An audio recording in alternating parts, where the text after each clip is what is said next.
Les forces de sécurité israéliennes sont en état d'alerte maximale, et ce depuis déjà plusieurs jours. Côté israélien, on espère que les États-Unis frapperont l'Iran afin d'affaiblir le régime des mollahs, peut-être même de le renverser. Et plus qu'une action ciblée, Israël privilégie une offensive américaine de grande envergure contre Téhéran. Mais en attendant, Israël se tient prêt. Les municipalités ont décidé d'ouvrir les abris antimissiles. Du côté de Tsahal, les systèmes antimissiles sont eux aussi sur le qui-vive. Israël a aussi reçu dimanche 2 nouveaux avions F-35, portant à 48 le nombre d'appareils de ce type dont dispose l'armée de l'air israélienne.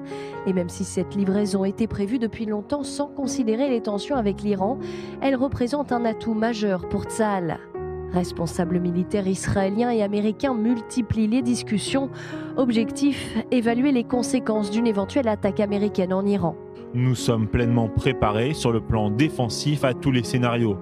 Les leçons tirées de l'opération Éveil du Lion ont été mises en œuvre et, dans ce cadre, l'armée israélienne se prépare également à l'éventualité d'une guerre surprise. Parallèlement, l'armée israélienne est prête à utiliser des capacités offensives d'une intensité sans précédent contre toute tentative de nuire à l'État d'Israël. L'échelon politique comme militaire n'hésite pas à adresser des messages forts à l'Iran.